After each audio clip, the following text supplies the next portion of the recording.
Salam damai dan sejahtera bagi kita semua. Bab 5. Cara mempraktekkan doa Mazmur Yesus.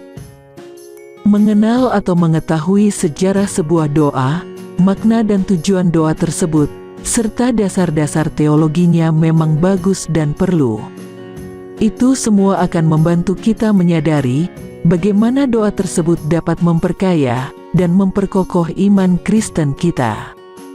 Tapi yang jauh lebih penting dari semua itu adalah bagaimana mempraktekkan doa tersebut dan sungguh-sungguh menjadikannya sebagai sumber kekuatan rohani hidup kita sebagai pengikut Kristus. Untuk itu, pada bagian ini kita akan membahas tentang bagaimana cara mempraktekkan doa Mazmur Yesus. Bagian inti dari doa Mazmur Yesus terdiri dari 2 doa sederhana dan 15 renungan kisah sengsara Tuhan. Sementara kita akan abaikan dulu bagian renungan kisah sengsara dan kita bahas bagian doanya terlebih dahulu. Doa yang pertama diambil dari doa Yesus, yaitu doa singkat yang diajarkan Tuhan Yesus dalam perumpamaan doa pemungut cukai, Injil Lukas bab 18 ayat 13, dan juga seruan orang buta, Injil Lukas bab 18 ayat 38. Tuhan Yesus Kristus Putra Allah, kasihanilah aku orang berdosa. Doa yang kedua adalah jawaban Petrus atas pertanyaan Tuhan yang diajukan kepadanya 3 kali berturut-turut, Injil Yohanes bab 21 ayat 15-17. Tuhan Yesus Kristus, aku mengasihi engkau.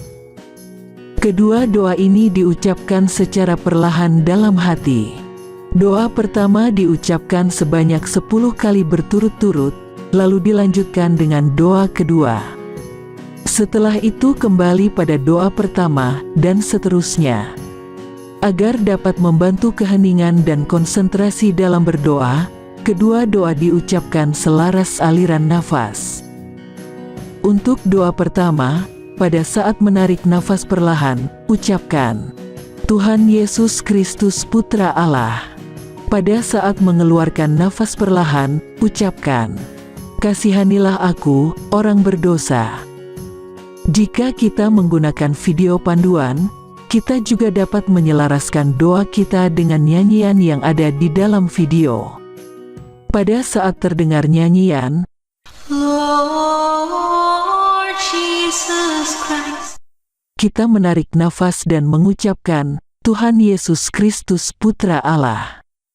Pada saat terdengar nyanyian, Have mercy on me, kita mengeluarkan nafas dan mengucapkan, kasihanilah aku orang berdosa. Untuk doa kedua, pada saat menarik nafas, ucapkan, Tuhan Yesus Kristus. Pada saat mengeluarkan nafas, ucapkan, aku mengasihi engkau. Perlu diingat baik-baik, pengaturan nafas di sini hanya berfungsi untuk membantu tercapainya keheningan dan konsentrasi dalam berdoa. Ketika keheningan dan konsentrasi itu sudah diperoleh, maka pengaturan nafas tidak perlu diperhatikan lagi, dan selanjutnya kita hanya fokus pada doa-doa yang diucapkan. Jadi, fungsi pengaturan nafas dalam doa Mazmur Yesus hanya sebagai alat untuk membantu kita berkonsentrasi dan mencapai keheningan, tidak lebih. Fokusnya adalah doa-doa yang kita ucapkan. Itu tadi prinsip dasar dari cara mempraktekkan 2 doa utama dari doa Mazmur Yesus ini. Dalam doa Rosario, doa Bapa Kami dan 10 kali Salam Maria yang diucapkan berulang-ulang, berfungsi sebagai kerangka. Sementara 15 renungan misteri yang dibagi dalam 3 bagian, adalah intinya.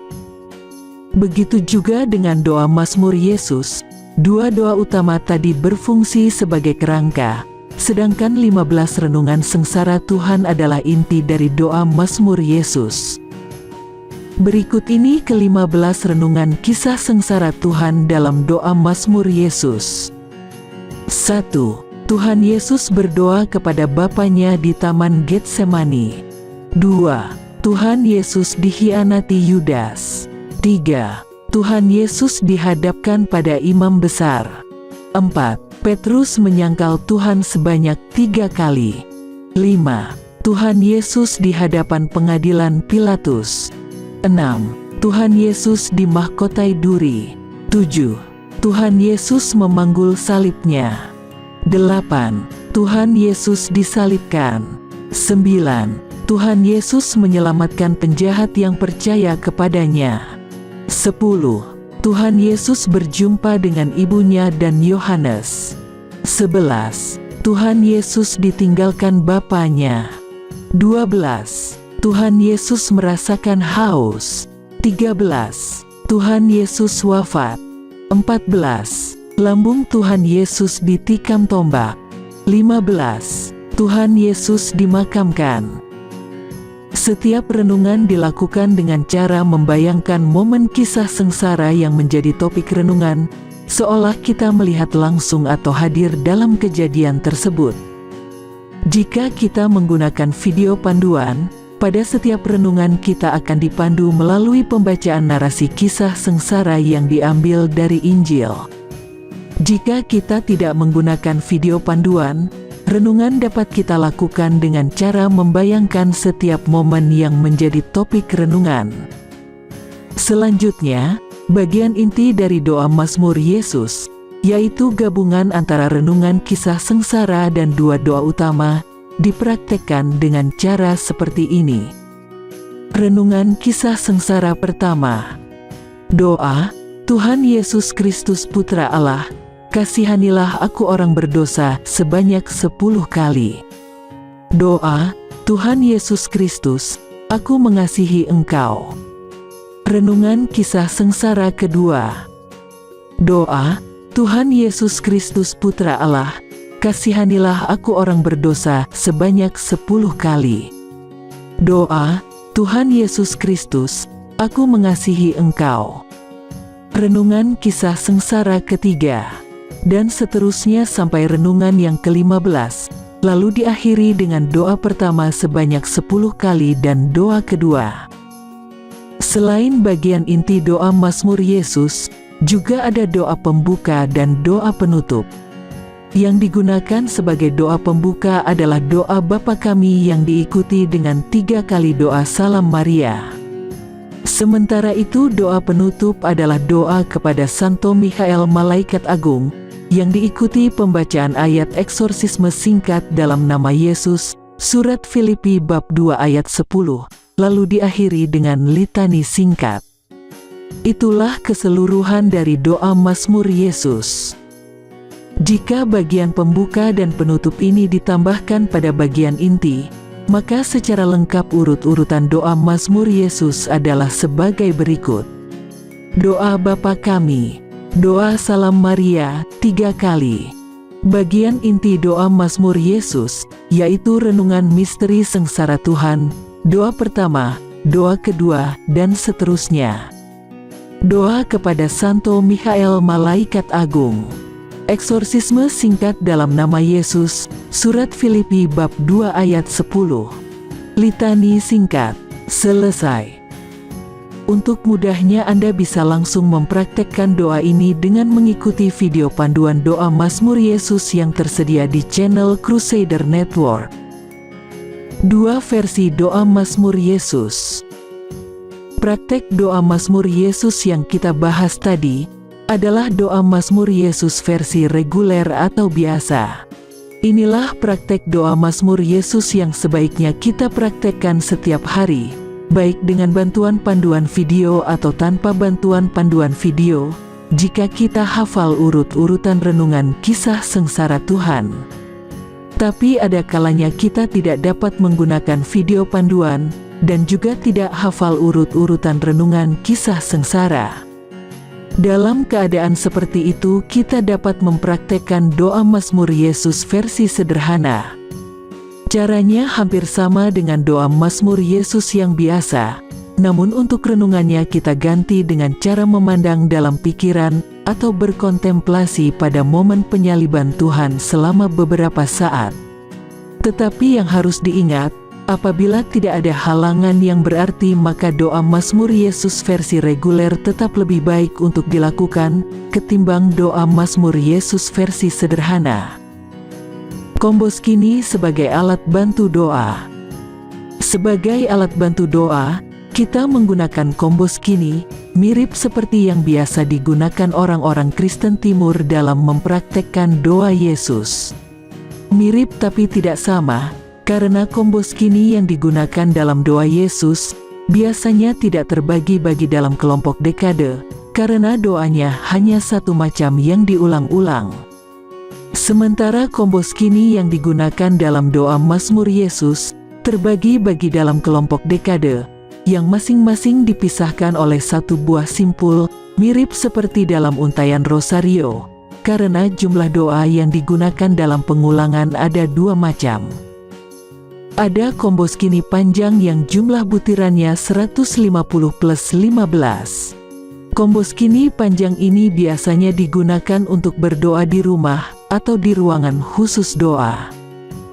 Ada juga komboskini pendek dengan jumlah butiran sebanyak 30 plus 3. Komboskini pendek ini sangat praktis, dapat digunakan di mana saja, termasuk digunakan saat berada di perjalanan atau tempat-tempat lainnya. Komboskini pendek ini juga lebih populer, terutama karena jumlah butirannya yang sangat simbolik, yaitu 33 buah. Jumlah ini mengingatkan kita pada jumlah tahun Tuhan kita berinkarnasi di dunia, jadi sangat cocok untuk digunakan dalam doa Mazmur Yesus. Jika tidak ada komboskini khusus doa Mazmur Yesus, kita juga bisa menggunakan alat bantu lain yang sudah ada, seperti misalnya untayan rosario.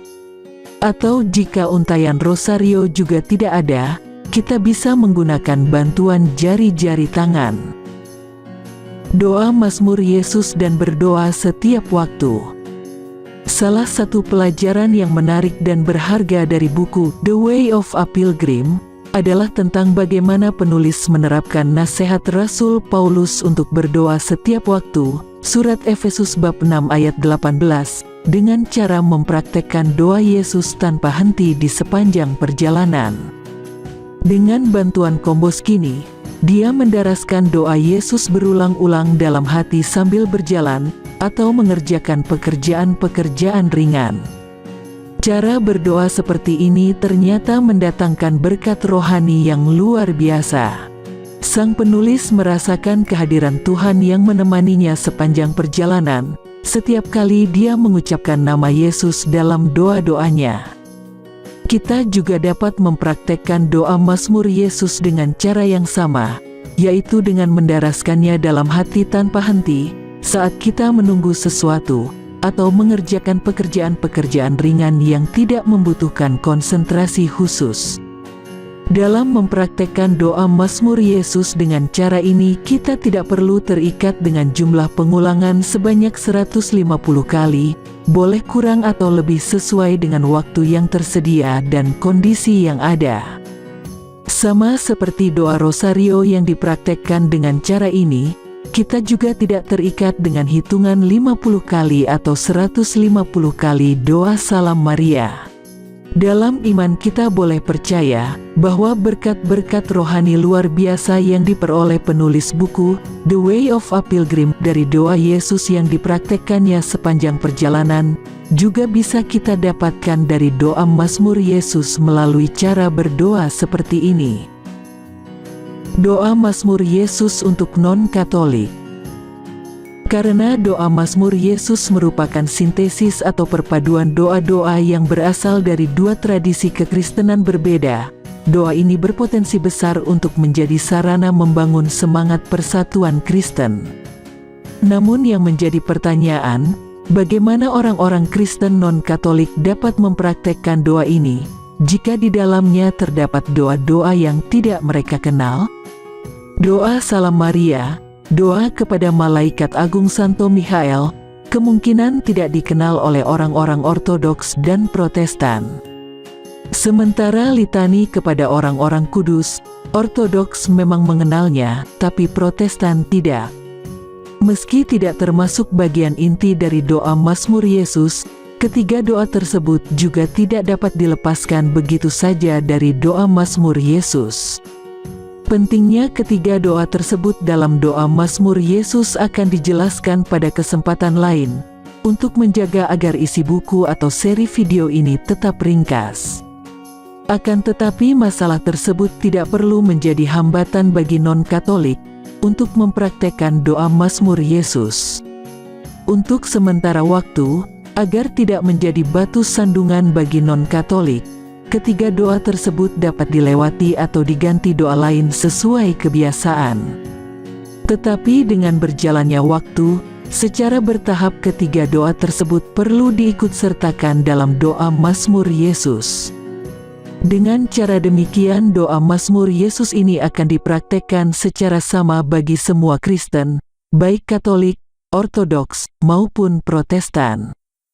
Potensi doa Mazmur Yesus sebagai sarana untuk membangun persatuan akan menjadi jauh berkurang atau bahkan sia-sia jika pada akhirnya doa ini dipraktekkan secara berbeda-beda oleh setiap golongan Kristen. Terima kasih atas perhatian Anda.